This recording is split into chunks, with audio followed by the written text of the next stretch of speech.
Praise the Lord. आप सभी को जय मसीह की। आज हम लोग परमेश्वर के वचन से फिर सीखेंगे। हम सभी लोग इस संसार में रहते हैं और हम लोग जानते हैं कि जब हम इस संसार में हैं तो समस्याएं हमारे जीवन में आती हैं और उस समस्याओं से हमें बाहर कैसे निकलना है ये परमेश्वर का वचन हमें बताता है। तो आज हम लोग परमेश्वर के वचन से सीखेंगे कि कैसे हम समस्याओं से बाहर आएंगे। तो आज हम देखेंगे यहाँ जो परमेश्वर का वचन हमसे क्या बात करना चाहता है। आज हम लोग देखेंगे दूसरा राजा उसका 4 अध्याय और हम देखेंगे उसके 9 वचन से देखेंगे। उस स्त्री ने अपने पति से कहा, सुन, यह जो बार बार हमारे यहाँ से होकर जाया करता है वह मुझे परमेश्वर का कोई पवित्र भक्त जान पड़ता है। हम भीत पर एक छोटी उपरौठी कोठरी बनाएं और उसमें उसके लिए एक खाट, एक मेज, एक कुर्सी और एक दीवट रखें, और जब जब वह हमारे घर में आए तब तब वह उसी में टीका करे। यहाँ पर एक स्त्री है सुनेमवासी, और वो कहती है, एलिसा के बारे में कहती है कि जब वो परमेश्वर का दास हमारे घर में आए तो वो उसी जगह रहा करे। उसके लिए एक हम कमरा बनाएं, उसमें एक मेज रखे, दीवट रखे, और ताकि वो उस कमरे में आए और टीके, उसे किसी प्रकार की परेशानी ना हो। तो यहाँ पर हम देखेंगे अब दूसरा अध्याय 4 का लिखा हुआ है 13 पद। इसमें लिखा है, तब उसने गेहजी से कहा, इससे कह कि तूने हमारे लिए ऐसी बड़ी चिंता की है तो तेरे लिए क्या किया जाए? क्या तेरी चर्चा राजा, प्रधान, सेनापति से की जाए? यहाँ पर एलिसा कह रहा है कि जब इतनी चिंता इस स्त्री ने हमारे बारे में की, हमारे लिए कमरा तैयार कर दिया है, मेज रख दी है, दीवट रखा है और लेटने के लिए चौकी बिछा दी है, तो इसके लिए क्या किया जाए? तो यहाँ पर देखिए परमेश्वर का वचन क्या कहता है कि यहाँ पर 16 पद में लिखा हुआ है, तब उसने कहा, बसंत ऋतु में दिन पूरे होने पर तू एक बेटा छाती से लगाएगी। स्त्री ने कहा, हे मेरे प्रभु, हे मेरे परमेश्वर के भक्त, ऐसा नहीं, अपनी दासी को धोखा न दे। तब यहाँ पर हम देखेंगे परमेश्वर के वचन से कि ये स्त्री जो है वो जब एलिसा के सामने आती तो एलिसा कहता है कि तुम गर्भवती होगी, और एक क्या है, परमेश्वर के भक्त ने उसे गर्भवती होने का वरदान दिया। तो यहाँ पर उसने कहा कि बसंत ऋतु के समय पूरे होने पर तुझे एक बेटा तू छाती से लगाएगी। तो यहाँ पर देखिए इस स्त्री ने परमेश्वर के भक्त के बारे में सोचा कि इसके लिए कुछ किया जाए। जब आप परमेश्वर के लिए कुछ सोचेंगे तो परमेश्वर आपकी ज़िंदगी में वो कार्य करेंगे जो पैसों से हम नहीं खरीद सकते हैं। क्या ये एक बेटा पैसों से खरीद सकती थी? नहीं। परमेश्वर के बारे में, उसके भक्त के बारे में जब वो सोची, उसके राज्य के बारे में सोची, तब परमेश्वर ने उसके जीवन में मार्ग खोल दिया और उसे एक पुत्र की आशीष मिली।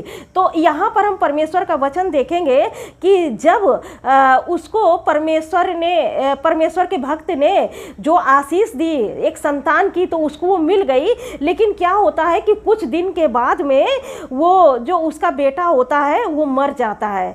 तो यहाँ पर हम देखेंगे कि जब उसका बेटा मर जाता है तो वो कैसा रिएक्ट करती है, सुनेमवासी जो स्त्री होती है वो कैसा फील करती है और वो अपने मुंह से क्या कहती है, हम इस बारे में देखेंगे।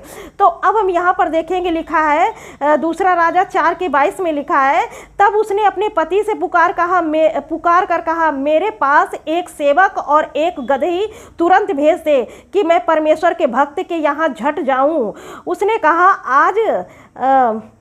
आज तू उसके यहाँ क्यों जाएगी? आज ना तो नए चांद का ना विश्राम का दिन है। उसने कहा, कल्याण होगा। अब यहाँ देखिए उसका बेटा मर गया है। यहाँ पर हम देखेंगे उसका बेटा मर गया। उसने अपने पति से ये नहीं कहा कि मेरा बेटा मर गया है, बल्कि वो कहती कल्याण होगा। और वो स्त्री क्या करती है, जल्दी से बैठती है और उस गदही में बैठती है और वो सीधे कहाँ जाती है, वो सीधे एलिसा के पास जाती है। और वो अपनी समस्याओं का बखान सबसे नहीं करती कि मेरा बेटा मर गया है, रो गाओ पीटो, ऐसा नहीं करती है, बल्कि वो अपने परमेश्वर के दास के पास जाती है। ये दूसरी भाषा में कहें तो वो परमेश्वर के भवन में जाती है। वो अपना विश्वास परमेश्वर पर रखती है और उसे पता है कि उसका जो छुटकारा है वो परमेश्वर के भवन से ही निकलेगा, परमेश्वर के पास जाकर ही निकलेगा। अब यहाँ पर हम देखेंगे, यहाँ पर लिखा हुआ 28 में लिखा है, तब वह कहने लगी, क्या मैंने अपने प्रभु से पुत्र का वर मांगा था? क्या मैंने कहा था कि मुझे धोखा ना दे? अब वो स्त्री कह रही, क्या मैंने आपसे मांगा था कि मुझे पुत्र का वरदान दे और मुझे धोखा ना दे? लेकिन जब उसने ये बात कही तो एलीशा समझ गया कि कोई ना कोई बात ज़रूर है, क्योंकि यहाँ पर परमेश्वर ने उसको नहीं बताया था कि उसका बेटा मर गया है। क्योंकि लिखा है, परमेश्वर के वचन में लिखा है, 32 में लिखा है, तब लड़के की माँ ने एलीशा से कहा, यहोवा के और तेरे जीवन की शपथ, मैं तुझे ना छोड़ूंगी।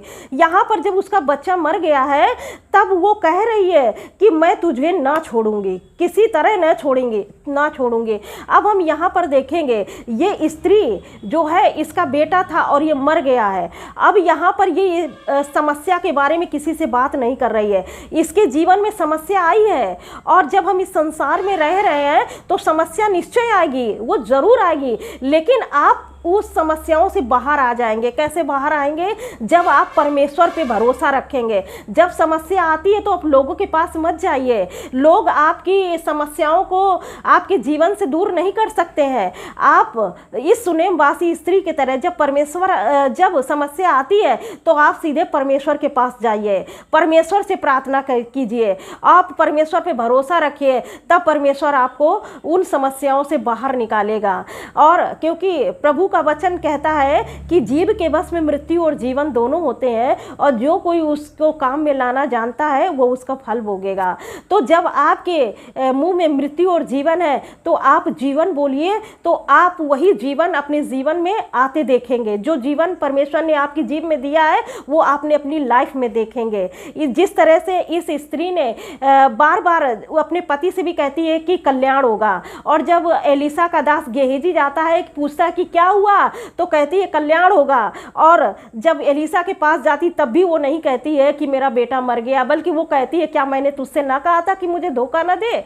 तो इसलिए, और जब उसने ये कहा और परमेश्वर के भक्त के पास जब गई तो कहती कि मैं तुझे नहीं छोड़ूंगी। आप भी परमेश्वर से कहिए कि जब तक ये समस्या दूर नहीं हो जाती है मैं नहीं छोड़ूंगी, मैं नहीं छोड़ूंगी।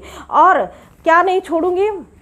मैं परमेश्वर का भवन नहीं छोड़ूंगी, मैं उसमें बनी रहूंगी। और मैं विश्वास करती हूँ कि ये समस्या मेरे जीवन से दूर होगी, क्योंकि परमेश्वर सारी समस्याओं से हमें आज़ाद करता है। धर्मी जन पर बहुत सी विपत्तियाँ पड़ती तो हैं, लेकिन परमेश्वर उन विपत्तियों से हमें निकाल लेता है। इसलिए आप सुनेमवासी स्त्री को ध्यान रखें कि ये समस्या में किसी इंसान के पास नहीं गई है, ये समस्या में सीधे परमेश्वर के भक्त के पास गई है। तो आप भी परमेश्वर के पास जाइए। अगर आपके पास समस्या है, परमेश्वर के पास जाइए और परमेश्वर आपको उन समस्याओं से बाहर निकाल लेगा। परमेश्वर इस वचन से आप सबको बहुत आज के आशीष दे। आइए छोटी सी प्रार्थना करेंगे।